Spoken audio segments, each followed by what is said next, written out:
See. Henry Barbour, GOP strategist. Good morning, sir. How are you? Can you hear me? Everything okay? Yeah. This is the day we've been looking forward to for some time, Election Day. Mississippi's going to make a choice. Well, I mean, it's what's your feeling so far? And I know you keep your finger on the pulse of what's going on as far as the polling out there. So give me a little bit of a morning review from the sage mind of GOP strategists. It's an important day. Well, is that it? Well, we know that. Listen, I was thinking about something a few moments ago, Henry, that it is kind of weird because there's a lot of similarities in this race between what goes on in Washington, D.C. and what's happening in Jackson. You take a candidate like Brandon Presley and you put a lot of money, or Joe Biden, and you put a lot of, he campaigned in his basement and won 81 million votes, record. And you look at the money, a record amount of money put into the coffers of Brandon Presley. But then you ask the question, and you can find these all over the place. They're viral on many of the social media platforms. Man on the street, MOSs. Why are you mad and protesting against Donald Trump? And almost to a man or a woman, they cannot answer that question. It's almost like they've been hypnotized or brainwashed. Then if you get them to answer the question, it's like he says he raped a woman, or he's done this, or he's done that. So far off. And when they explain that to this person, they cannot assimilate the information.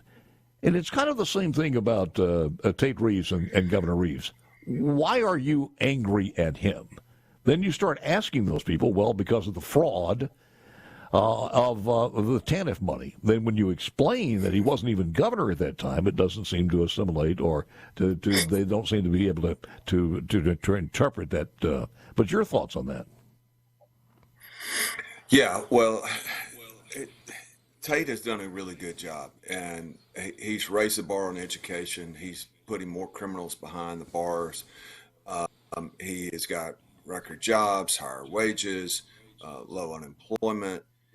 And yet there are people who are kind of scratching their head, who sometimes typically vote Republican, and they're not, they like sort of Tate's style, if you will. And I say to those voters, if you're not sure how you're voting today in the governor's race, particularly, Paul, as you think about crime and think about what Tate Reeves and the Republican legislature did with House Bill 1020, bringing in 150 more police officers on the streets of Jackson, which, pretty serious crime issues in Jackson, and more prosecutors, more investigators, just making Jackson safer. If that's a fundamental issue. And I think for anybody that's not sure how you're going to vote, I think it's a really critical issue, because it's one where Tate really led, and it's also one where Brandon Presley said he would oppose that legislation. And he also has said that essentially that he would be deferential to Mayor Lumumba, and Mayor Lumumba has said he will fight that till the bitter end. In other words, he doesn't want the 150 Capitol police officers that Tate helped transform from guarding state buildings to a real police force that's patrolling our streets, making the city safer, whether you live in it or whether you work in it. And I think the same can be said for water. What the governor did there. Tate Reeves is a leader. Tate Reeves has got a really good record, and if you don't like his style, I think you better look at the results, because if you think hiring Joe Biden to work with our legislature is a good idea, I certainly disagree.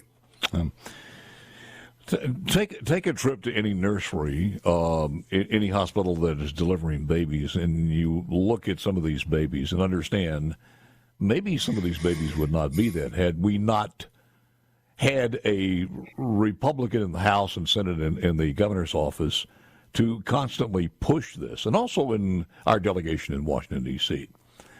But to overturn that with Dobbs and to push for that, I just wonder if Brandon Presley's would have been behind it as much as a Republican governor. I don't know, and I guess we'll never know.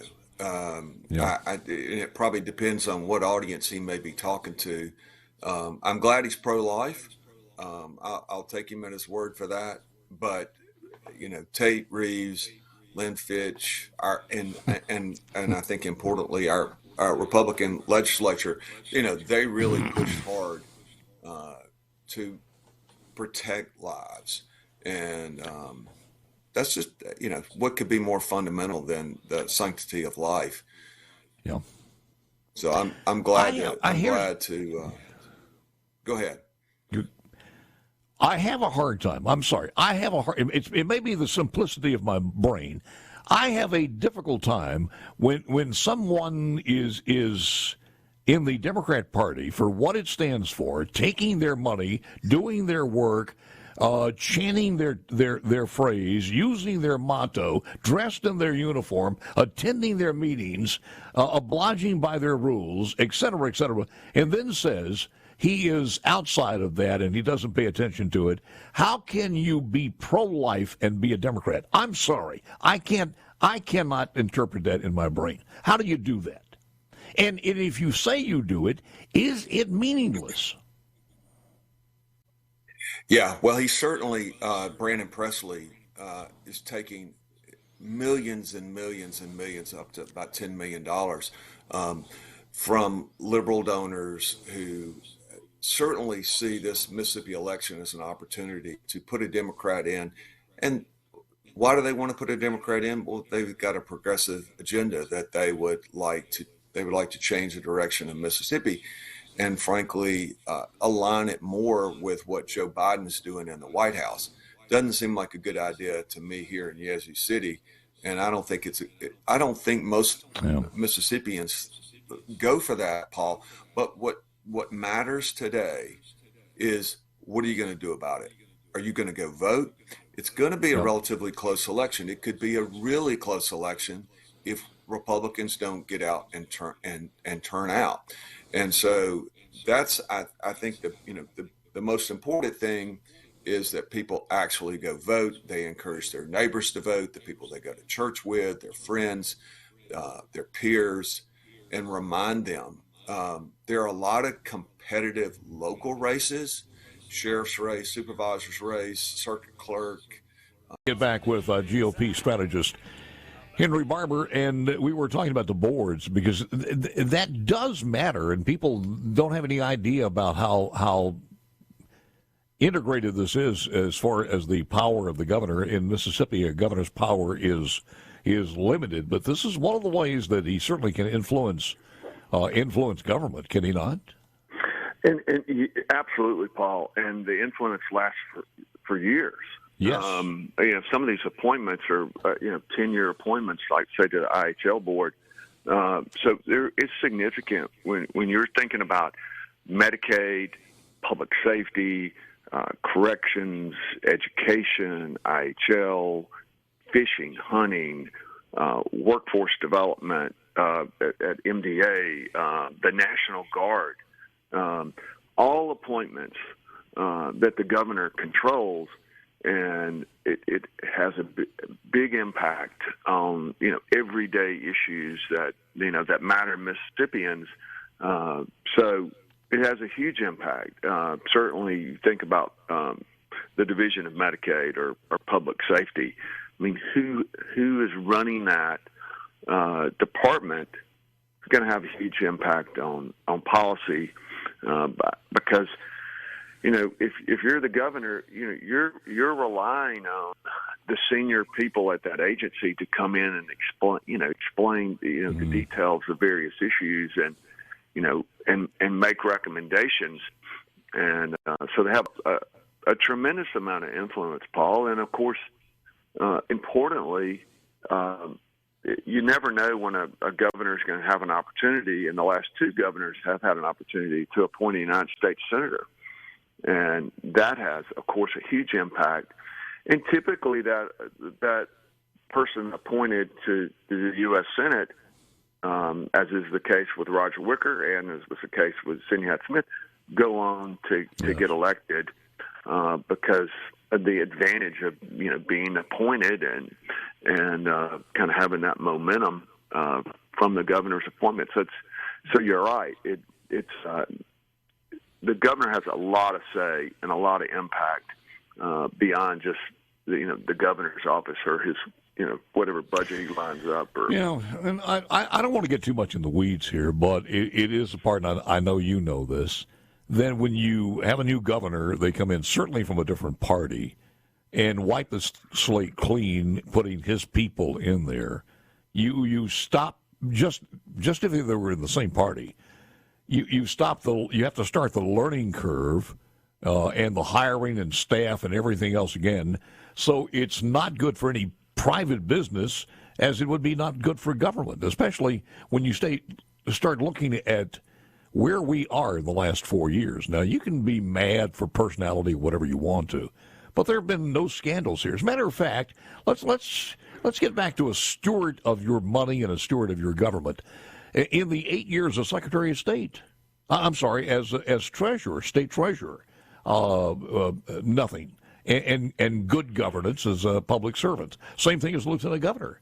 So you might want to say this about the TANF things, and that's an outright lie that's been repeated enough with $12 million. But when you start looking at this, making that transition to all new people there that reflect the views of a Democrat, you also say, wait a minute, the group we have in office now that's working from all of those agencies that you talked about have done a pretty darn good job. Well, absolutely. You certainly lose momentum, and it takes several months, for people to figure out the issues, much less the process and how to work with the legislature. So it's much more difficult. There's no question when, particularly, if you're trying to change the whole direction of the state, and I think Brandon Presley would be trying to change the direction of the state to make us, frankly, more like Gavin Newsom's California than Tate Reeves' Mississippi. And there are lots of issues that are just so practical, related to healthcare, related to crime, education. A lot of people fought, the education changes that were made by Tate and Governor Phil Bryant and the legislature, but they helped raise the bar, and I think that's a good example of seeing where you're making progress, where fourth grade, reading and math scores are among, leading the nation. We jumped from 49th to 21st in reading scores. Graduation rates are at the highest ever. We've got the largest pay raise to teachers. So education will be a good example of where we're moving in a certain direction. And if Brandon Presley comes in, he's going to want to go a different direction. And I think, crime in Jackson is a good example where we've got 150 additional police officers patrolling the streets because of what Tate Reeves and the legislature did with House Bill 1020, which Brandon Presley opposed. And those 150 Capitol police officers are patrolling the streets every day, every night, making the city safer. Yeah. And Presley has made clear that, he would defer to Mayor Lumumba, who has said he wants to fight that House Bill 1020 and the results of it, the 150 Capitol police officers, to the bitter end. So I think, Paul, you're absolutely right. It would cause a lot of problems and in a lot of practical ways that matter to people when it comes to crime, education, jobs, wages. And as I said before, I don't know why anybody would want to hire Joe Biden's ally to run Mississippi. Just it doesn't make sense to me. The country's going the wrong direction. Why do we want Mississippi going the wrong direction? Let me say this too. And I know this is a sidebar to this. This is the negative lagniappe. But when you do that, you're casting a vote that's going to make Joe Biden, Kamala Harris, Nancy Pelosi, Adam Schiff, all of these people just elated, happy. They are going to be beating the hell out of Mississippi Republicans, where you had a Democrat from the little town of Nettleton, a mayor and a Northern District Public Service Commissioner, but he is a second cousin to Elvis, and he is now the governor of Mississippi. They are going to overdose on this, and we, the conservatives in the state of Mississippi, are going to look pretty bad. So that's why you got to get out to vote. Amen. We got to get out to vote. Yeah. That's right. Are you going to be helping? People have sent about $10 million, Paul, from out of state to essentially try to buy the governor's mansions and change the direction of Mississippi. So if you care about those things, and I know we all do, it's not just that you've got to go vote. You've got to get your friends and your relatives. Absolutely. To the polling place. And I know some people on C-Spire text line have already done that this morning, so they're out there doing it, and hopefully it pays off when the polls are officially closed. Are you going to be helping out tonight, or are you going to be on the air with us, or? Yes, sir. I'm coming on the air tonight. I'm looking forward to seeing the results, and to me, it's a lot of fun to see the data as it rolls in, and particularly at the precinct level when you can compare it to the election before or even 8 years before, and see how people are turning out and see what the trends are and try to project what's going to happen. So I'm looking forward to that. That's probably the best formula right there for where things are going to go, and you're absolutely right. There was something else I was going to ask you, but is he still expected, if he wins, to open the governor's mansion to the homeless? Didn't we do that during Cliff Finch? Yeah, I hadn't got the memo on that one. Yeah. I mean, he's talked about opening he had it in one of his ads, one of his speeches. He was going to open the mansion and feed the homeless. And the last time that was tried, I think they had to do several $100,000 worth of renovation. So yeah. But it does I'm have. unaware of that one. It does have some similarities of Cliff Finch in more ways than one. Always a pleasure, my man. I appreciate it so very much. We will be listening tonight. And I think it starts at 8 o'clock, so be there. Wherever you have a device or a radio, we will be covering you on every square inch of the state of Mississippi. Henry Barbour, thank you, sir. Appreciate it very much. Thanks, Paul. You got it. News coming up.